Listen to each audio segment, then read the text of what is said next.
In late 67, as Johnson is insisting on good news being presented to the American people, General Westmoreland says, "We have reached an important moment when the end begins to come into view."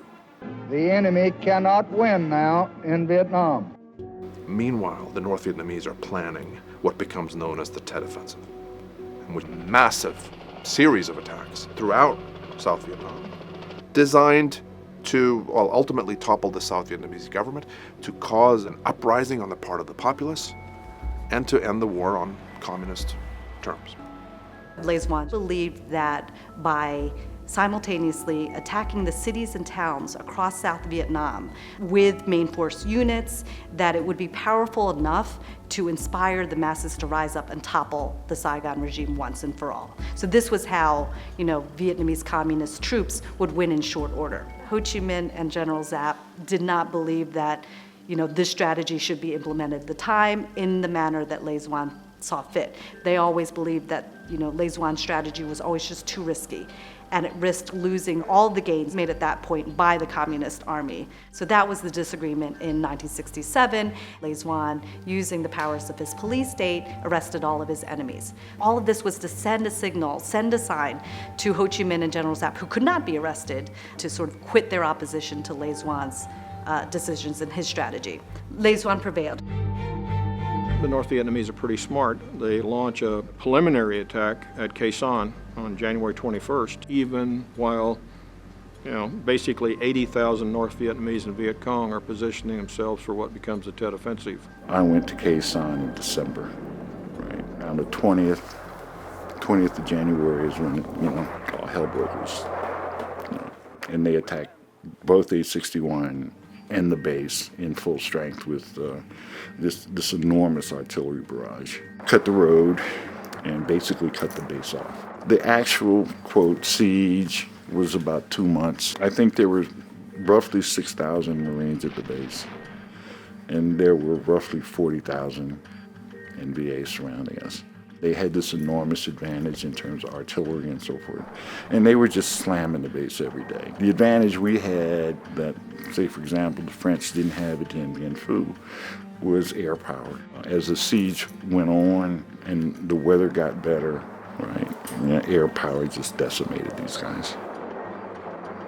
When the communists launched a countrywide attack called the Tet Offensive of 1968, the Americans launched a ferocious counterattack and drove the communists from all the cities and towns they had occupied. Tet had an enormous psychological effect, more of a psychological effect than a military effect. To say that we are closer to victory today is to believe, in the face of the evidence, the optimists who have been wrong in the past. To suggest we are on the edge of defeat is to yield to unreasonable pessimism. To say that we are mired in stalemate seems the only realistic, if unsatisfactory, conclusion. Johnson said something to the effect of, if we've lost Walter Cronkite, we've lost the country. The message of the Tet Offensive to the American administration and to the American people is, yes, unless you continue, not only continue at this level, but unless you sink more into this war, you're not going to win. So there was two different perceptions, really, in Vietnam and in the United States.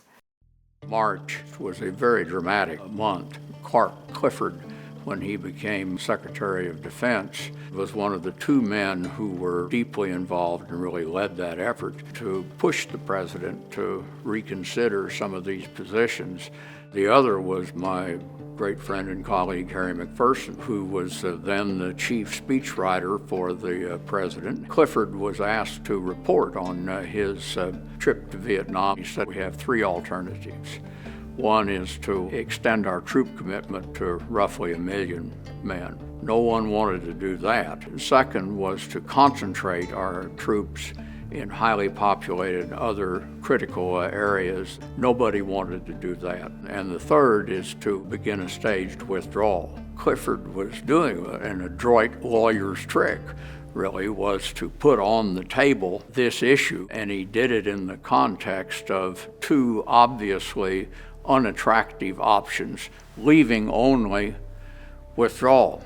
Harry wrote, at the president's request, a Hawkey speech and a Dovey speech.